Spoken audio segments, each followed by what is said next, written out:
Good morning to everybody. Today I am going to discuss about the experimentation on brake test on DC shunt motor. So the another name of brake test is uh, direct load test. The aim of the experiment is to draw the performance characteristics of the motor. So these are the nameplate details of the our motor. So power is 5 HP or 3.7 kilowatts. That means the output power of the DC shunt motor at full load condition is 3.7 kilowatts. Input voltage is 220 volts. Current equal to 20 amperes. Current means at full load condition, the current drawn by the motor is 20 amperes. Speed equal to 1500 rpm. Field current equal to 1 amperes. That means the maximum allowable current by the field winding is 1 ampere. The operators required to do this experiment. So first one is ammeter with a range of 0 to 20 amperes because the rated current of the machine is 20 amperes, and type of the instrument is MC moving coil, and second one voltmeter with a range of 0 to 300 volts because applied voltage to the motor is 220 volts. So to measure that 220 volts we need the 0 to 300 voltmeter, the type of moving coil, and third one rheostat with a range of 370 ohms by 1.7 amperes of wire wound type, and fourth one RPM meter or tachometer with a range of 0 to 9999 RPM. This tachometer or RPM meter is used to measure the speed of the motor, and few wires to connect these equipments. Before going to the experimentation, and what is the importance of this brake test? So to draw the performance characteristics, we need some parameters. Those are torque, input power, output power, speed, etc. So to know these parameters, we have to apply the load on the DC shunt motor. So by loading this DC shunt motor, we can measure or we can calculate these several parameters. So that by knowing these parameters, we can draw the performance characteristics. And one more thing is, in order to judge the performance of any machine, we have to know the efficiency of the particular machine. So to find the efficiency of the machine, this brake test is very much useful. One advantage of this test is, by doing this test we can get the accurate results. But one drawback is, for high rating of machine, this test is not applicable. For low rating of machines, low rating means low power rating of machines, this test is preferable, because the input energy, the applied electrical energy is wasted in the form of heat. So that entire power is wasted in the form of heat. So that for high power rating of machines, this test is not preferable. So this is the circuit diagram. Plus and minus are the supply terminals, the DPST switch, double pole swinging through, and fuse. The rating of the fuse is 20 amperes. Generally, the fuse rating is 1.25 times of the rated current. So ammeter, generally ammeter is connected in series with the line and with a range of 0 to 20 amperes. Here we have the three terminals L, Z, A. Instead of Z, we can write F also. L, Z, A. These three terminals form the 3-point starter.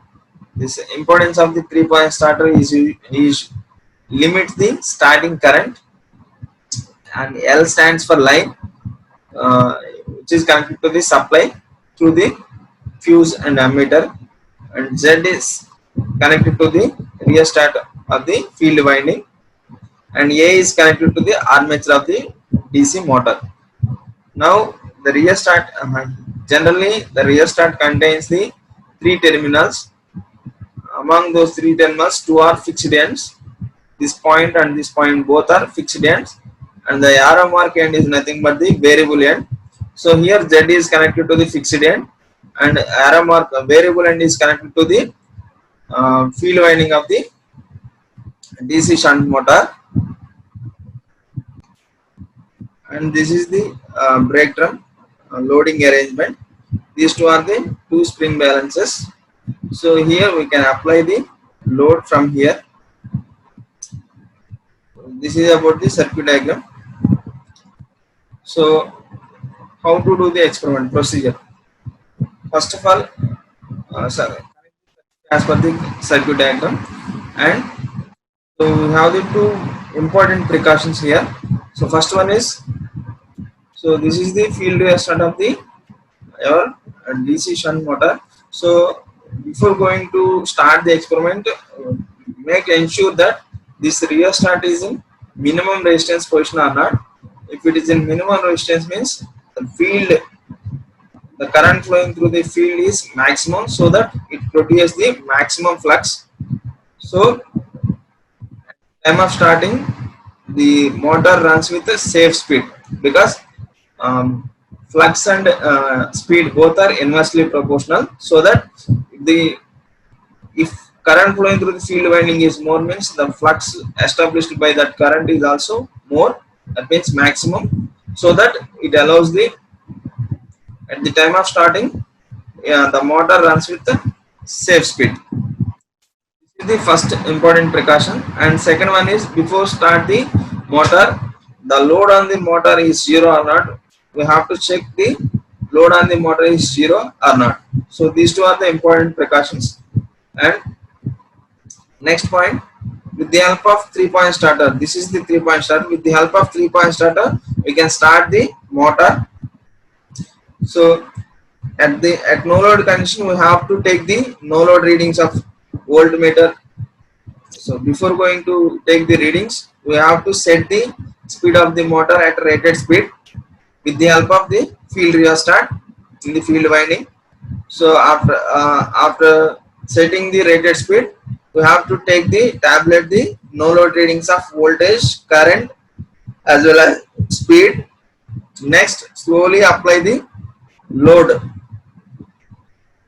So to apply that load, current is the reference.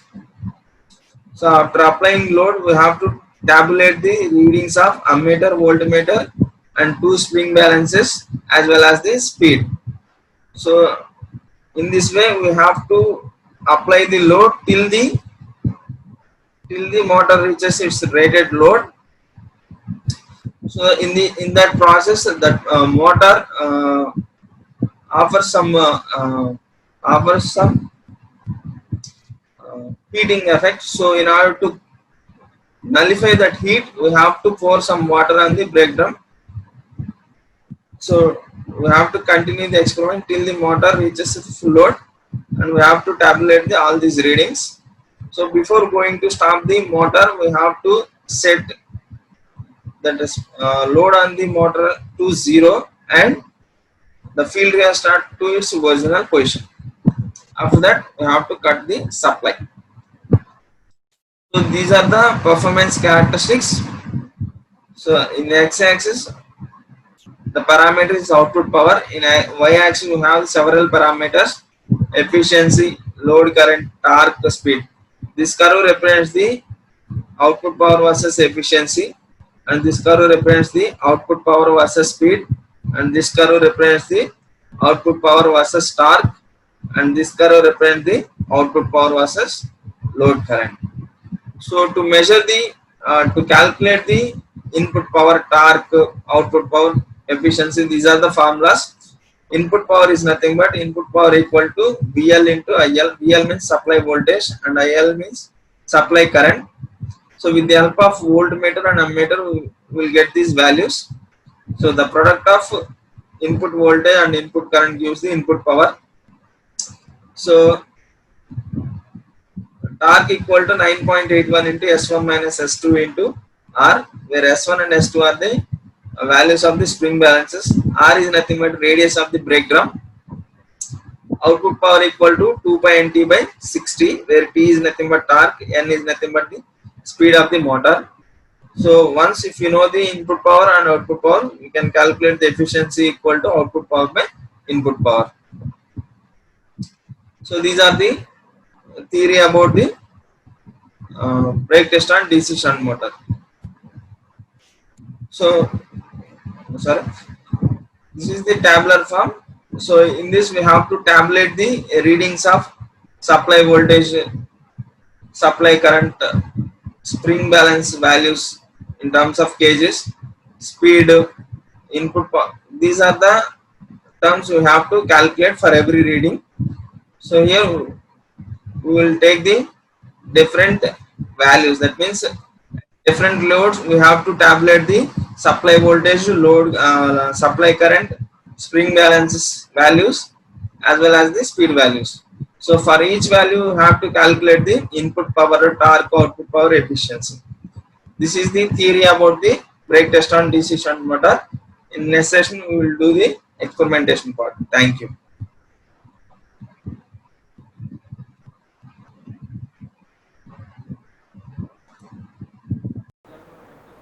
Good morning to one and all. Today we are going to do the experimentation part on brake test on DC shunt motor. In previous session we discussed about the theoretical part. Now we are going to do the experimentation on DC shunt motor. So to do the brake test on DC shunt motor, this is the panel board. The panel board consisting of several parts. We will go through the one by one. The plus and minus terminals are consisting of the supply terminals, and this is the DPST switch, double pole single through.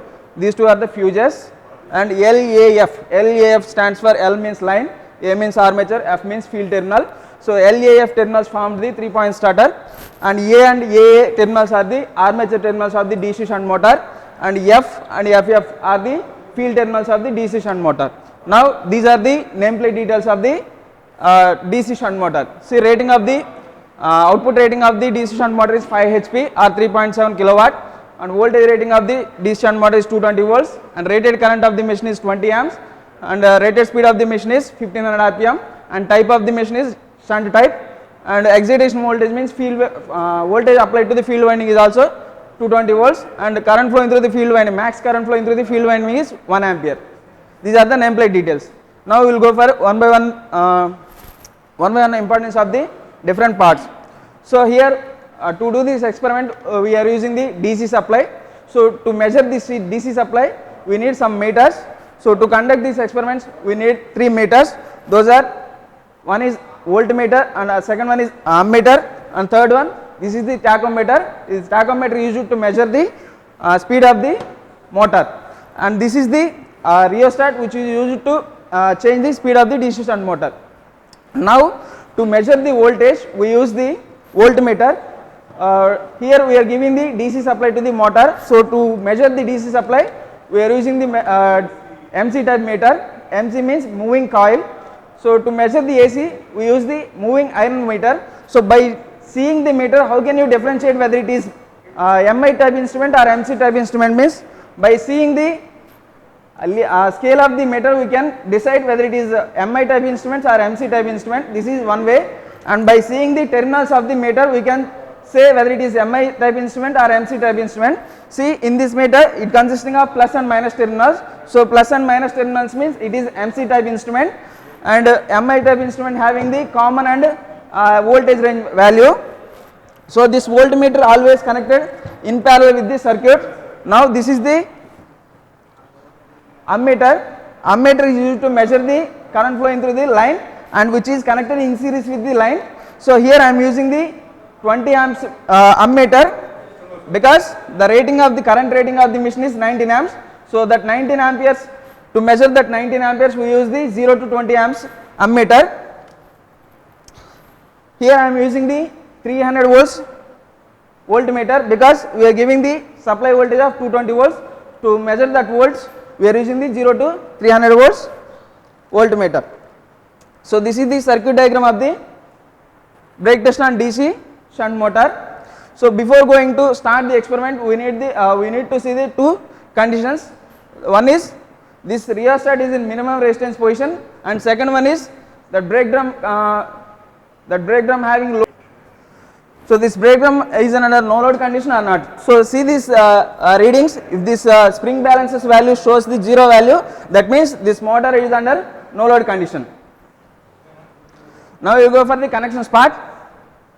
So based on the circuit diagram we connect the plus terminal to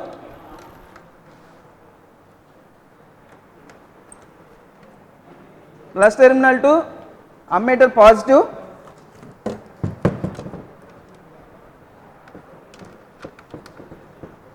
so ammeter negative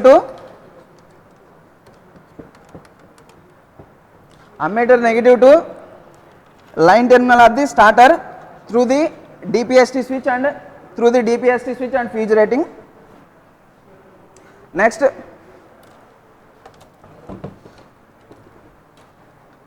and also one more connection from plus terminal of the supply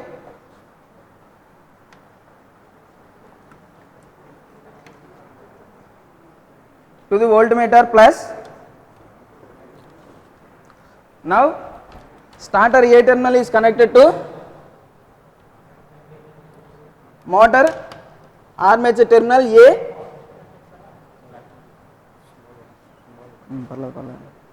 Now in starter F terminal is connected to the fixed end of the rheostat.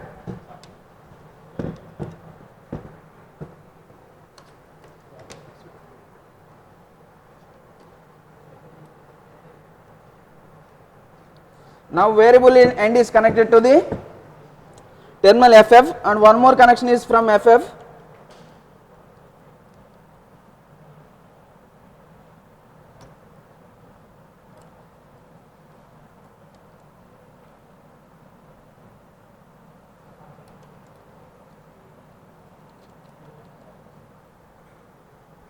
So now FF is connected to AA, and we need to connect the one more connection from AA.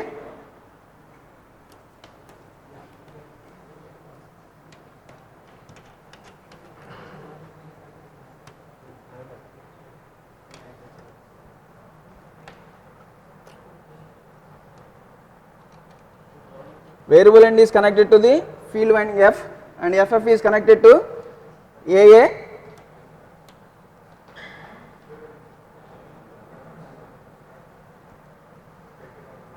And terminal A from AA to voltmeter negative, and voltmeter negative to supply negative.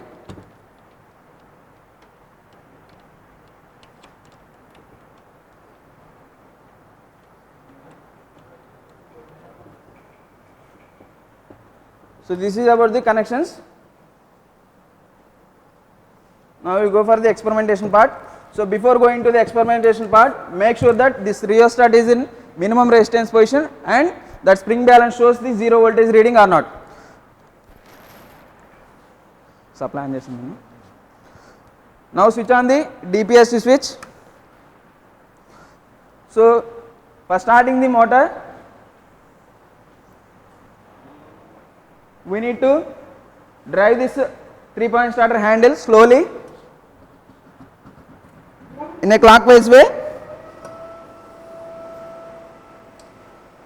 So the meter shows some readings, those are the no load readings. So we have to tabulate this no load readings. So before that we need to set the rated speed of the motor at 1500 rpm.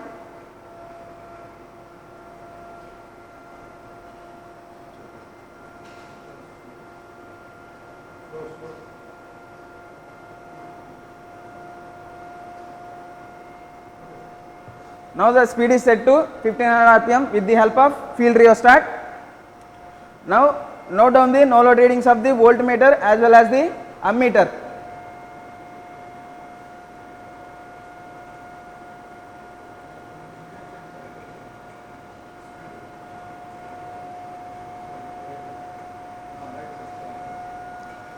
So these are the no load readings. Now step by step we can increase the. We have to pour the water for cooling purpose.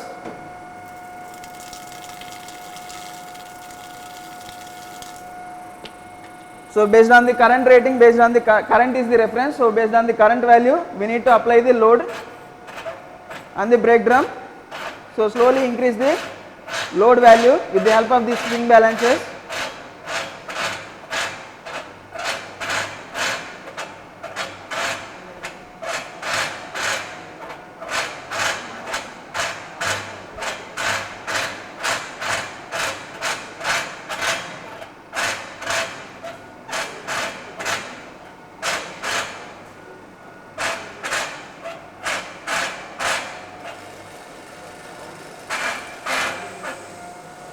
So in this way we have to apply the load. So after applying load, we have to tabulate the readings of these spring balances and speed as well as the current rating and voltage current value and voltage value. So based on the current, we have to choose the load on the brake drum. So by increasing the load, you can observe the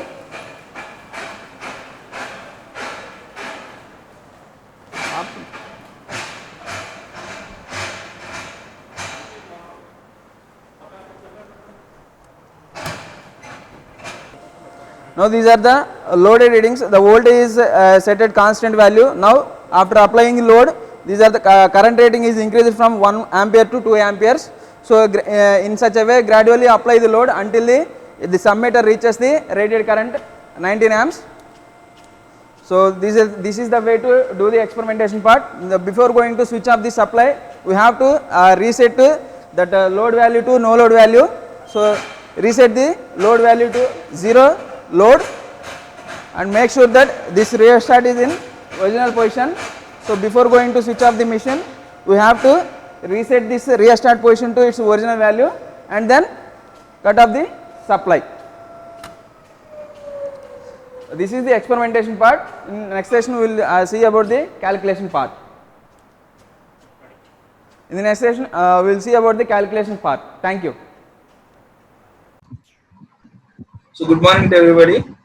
In previous session we seen the live experimentation of brake test on DC shunt motor. Now in this session we will see the calculation part. So I am taking the readings at one particular load. Supply voltage VL equal to 20 volts and supply current IL equal to 7.6 amperes. At this at this current, speed N equal to 1432 RPM and S1 equal to 6.9 kg, S2 equal to 1.8 kg. So circumference of the motor brake drum is 1 or 2 centimeters. So to measure the radius, I am taking the circumference. So we know the shape of the brake drum is in circle. So for circle, the circumference formula is 2 pi r. So from that I calculate the radius r equal to circumference by 2 pi. So from this calculation I got r equal to radius r equal to 0.162 meters. So we already discussed about the formula for input power. Input power equal to VL into IL. So for these readings, VL equal to 20 volts and IL equal to 7.6 amperes. So if we multiply these two, we will get the input power Pin equal to 1672 watts. So for these ratings, for these values, torque T equal to 9.81 into S1 minus S2 into R. This 9.81 is the gravitational constant value. So to convert the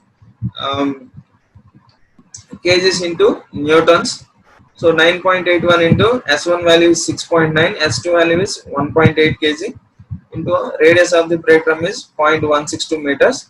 So from this, if we calculate these values, torque T equal to 8.105 Newton meter. So the formula for output power equal to P out equal to 2 pi N T by 60. So you just substitute the N and T values here, you will get the output power is equal to 1214.8 watts. So and efficiency equal to output power by input power. So output power equal to 1214.8 divided by input power equal to 1672 watts. So you will get the efficiency value 72.65%. So these are the calculation part for one reading. So we have to do the calculation for several readings. So if you done the calculation for several readings, we will it is easy to draw the performance characteristics. Coming to the application part. So DC shunt motor has the wide range of applications because another name of DC shunt motor is constant speed motor, because even though if the load changes on the DC motor, the speed of the motor definitely will change. But in shunt motor, even though the load on the motor changes, the speed value The change in speed value is very less. Because of that reason, it has wide range of applications. So the DC shunt motor used in lathe machines, centrifugal pumps, fans, blowers, conveyors, lifts, and spinning machines. So this is about the calculation and application part. Thank you.